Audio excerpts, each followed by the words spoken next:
So, you want to save the world with clean energy? Make money doing it? Confused about the economic and technical realities of residential and commercial solar, batteries, heat pumps, EVs? Want the real-world scoop on new energy technologies, not manufacturer hype? Then tune in to the Weekly Energy Show, hosted by Barry Cinnamon. Insights from Barry's 40-plus years in the solar and energy industry will help you understand the future ways we'll generate and consume energy. And now, here's Barry.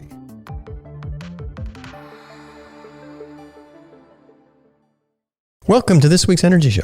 Now, this is the first show we've done since shelter in place was implemented. There's lots of conflicting information about health issues related to COVID-19, about our economy, business activities, home life, and overall just getting back to normal, whatever that's going to be. It's really hard to make sense out of all this conflicting information from experts in their fields. Now, normal is what we all want, but how do you decide what to do? And when can we go back to work and back to school?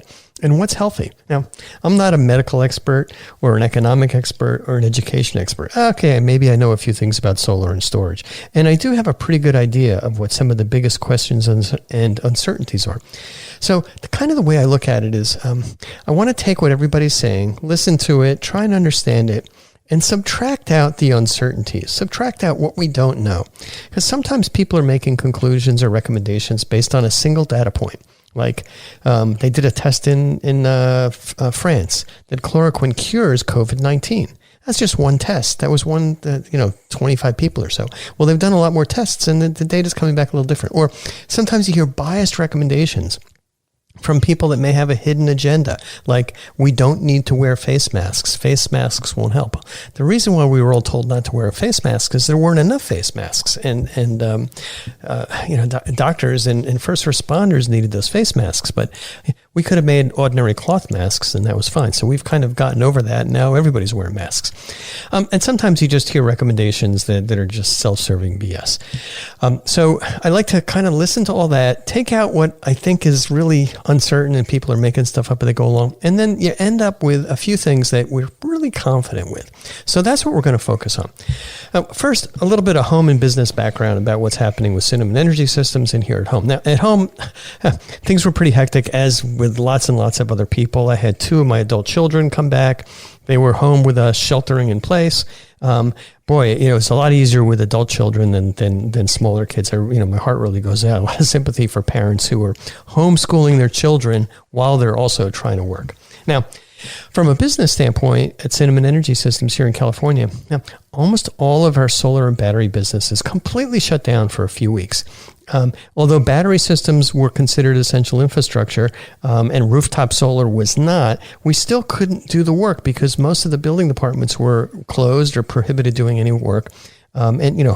Neighbors were kind of concerned about people doing construction, even though we were following procedures. But the biggest problem was we couldn't get building permits. And now those building permits are gradually coming through. But we're having delays with building inspections, and then obviously the utilities are dragging their feet. But PG&E is slower than ever. They seem to find every excuse they can to delay solar and storage installations and increase our costs.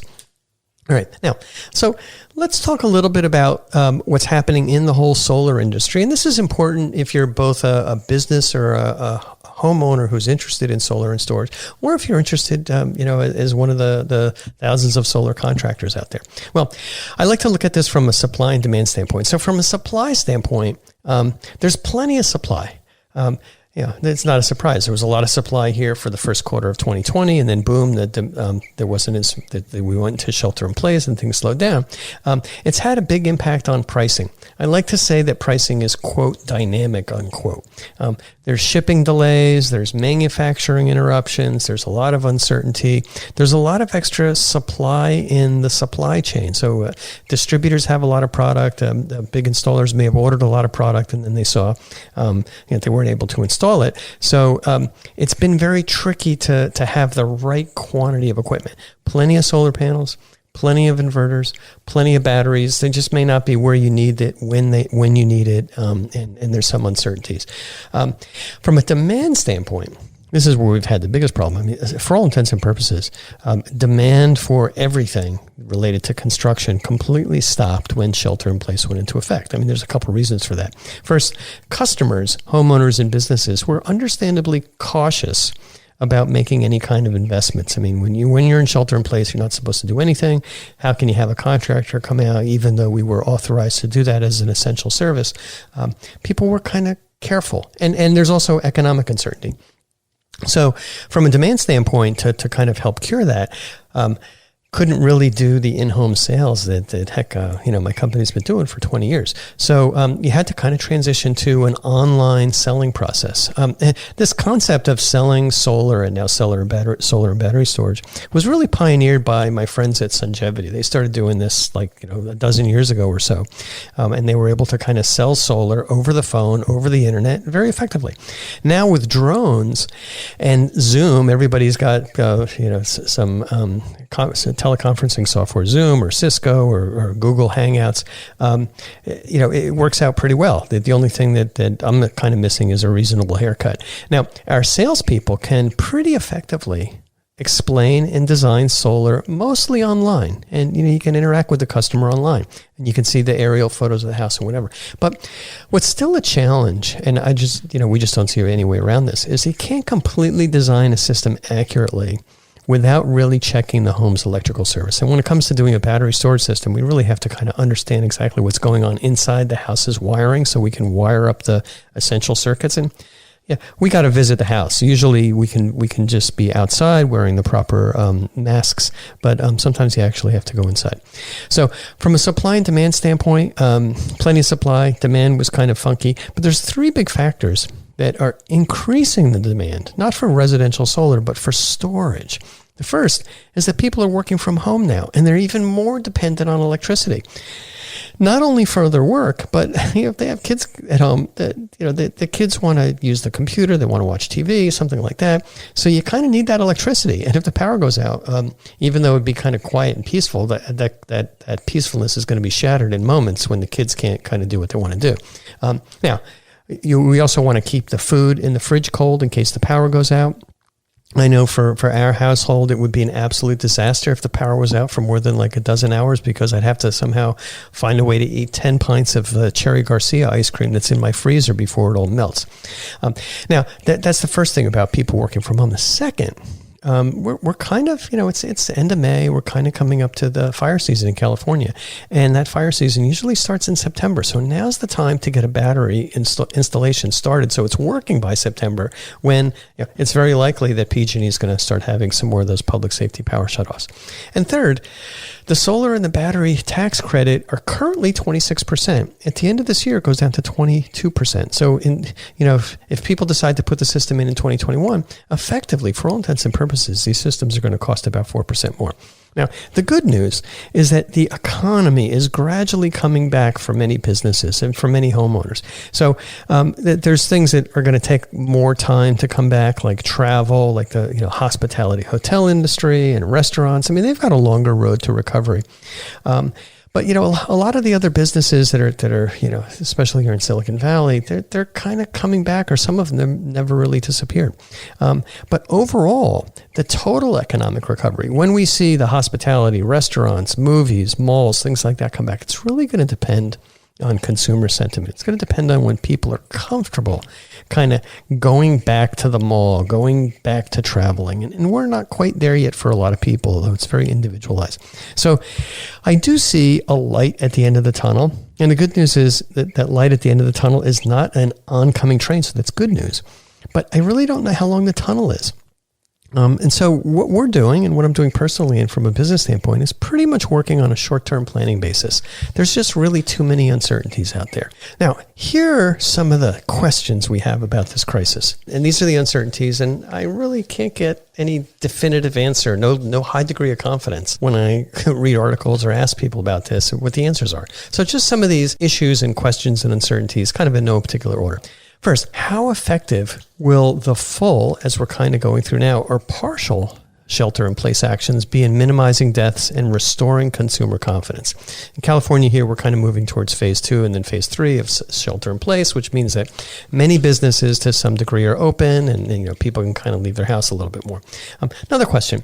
When will a vaccine or herd immunity be sufficient to restore consumer confidence? When will schools be back in session? When can all businesses reopen, either fully or right now in phase 2 where businesses can open partially?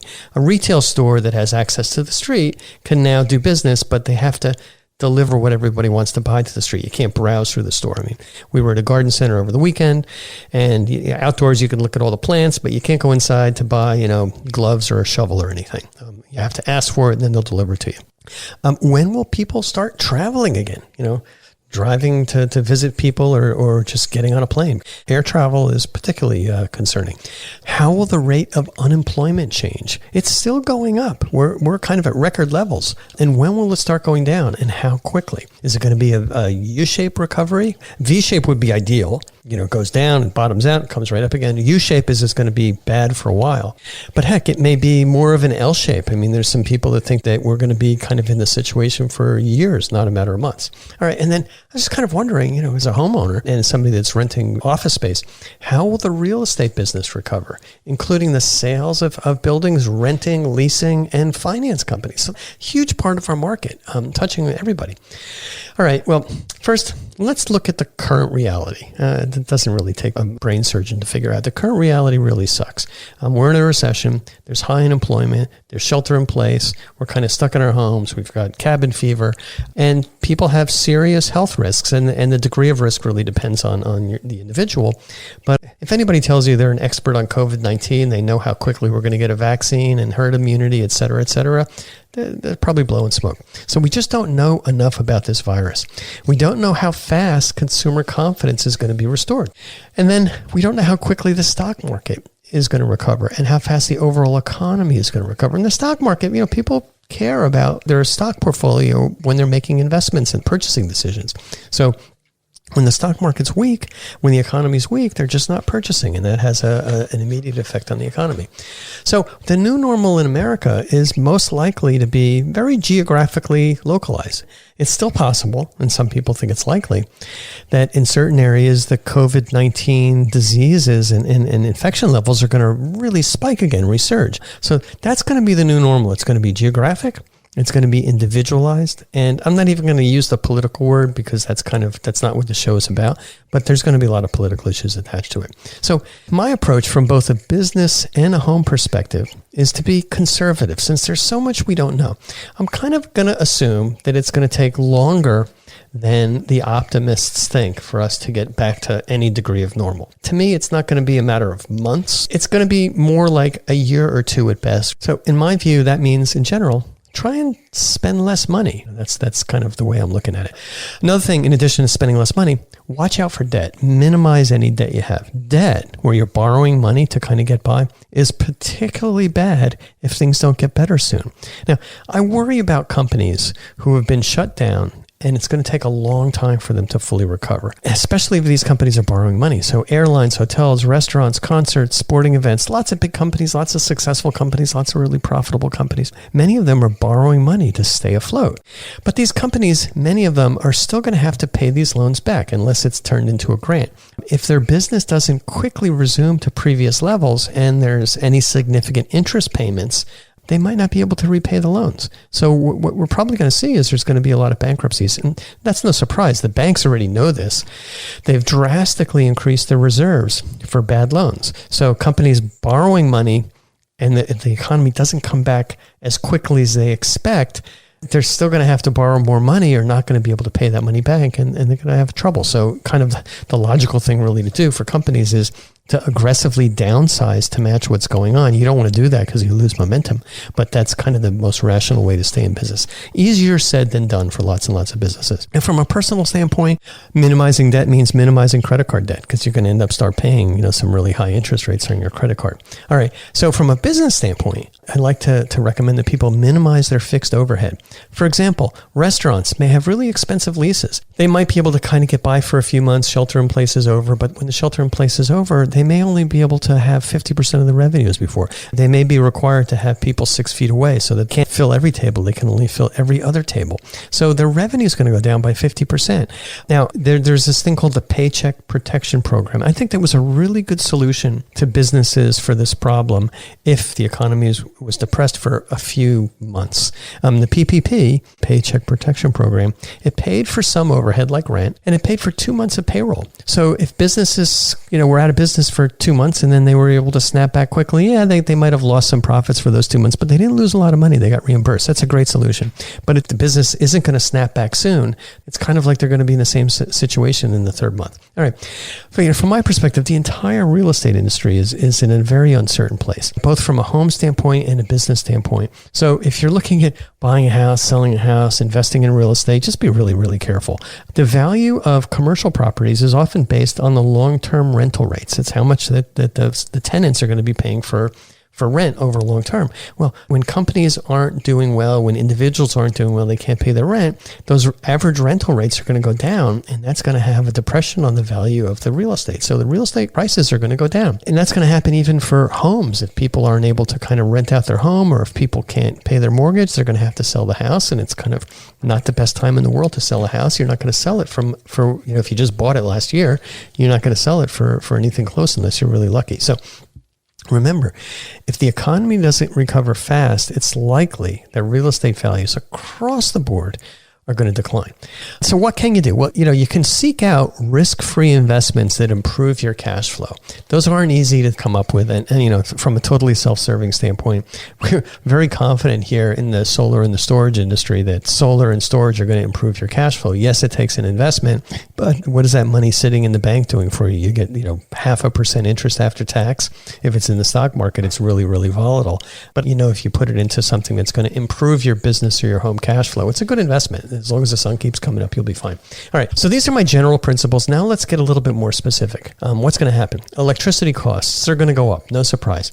For utilities, their costs are based on old contracts and, how much their land was, how much they're paying for power, how much they're paying for people and overhead. And from a reliability standpoint, especially here in California, the PG&E and the utilities don't have any extra money to spend to maintain those electric lines and to prune those trees.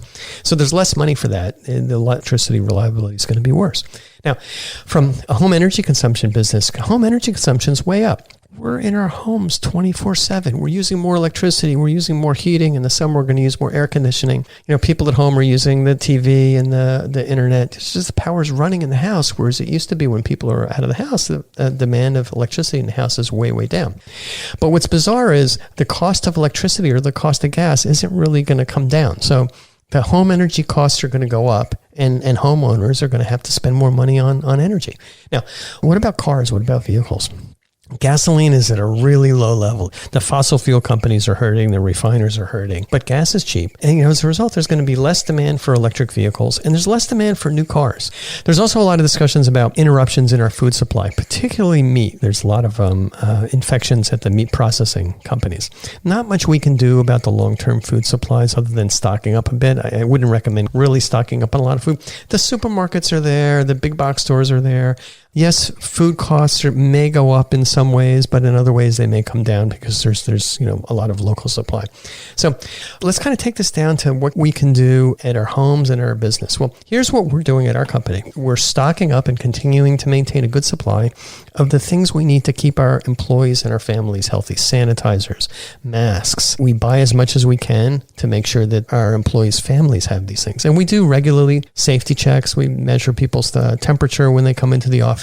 We do a check-in at weekly meetings we have just kind of psychologically to find out how everybody's doing.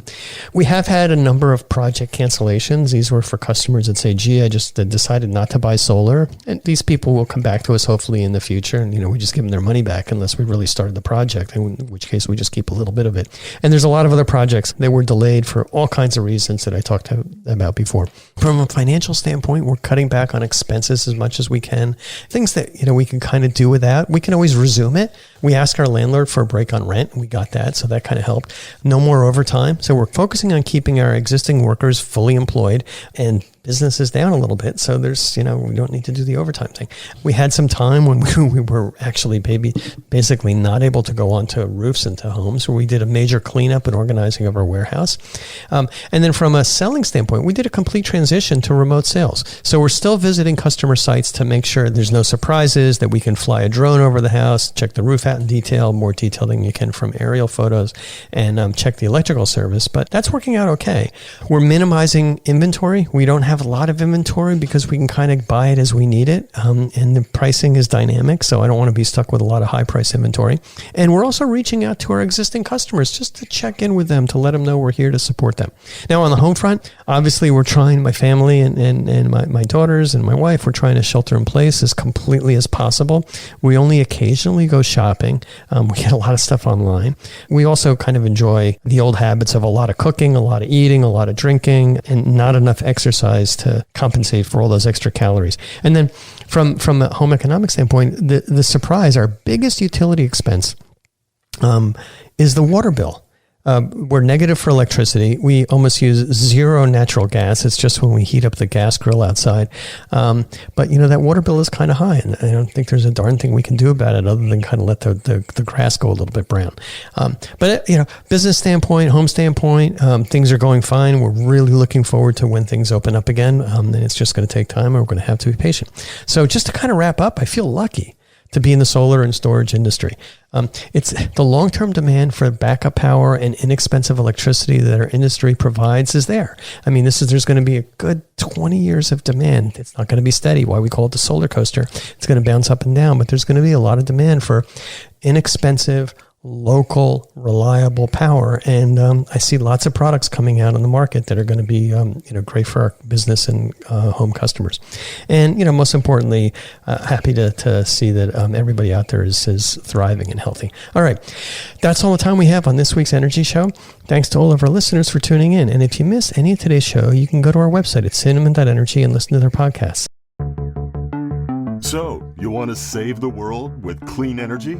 Make money doing it? Confused about the economic and technical realities of residential and commercial solar, batteries, heat pumps, EVs? Want the real-world scoop on new energy technologies, not manufacturer hype? Then tune in to the Weekly Energy Show, hosted by Barry Cinnamon. Insights from Barry's 40-plus years in the solar and energy industry will help you understand the future ways we'll generate and consume energy.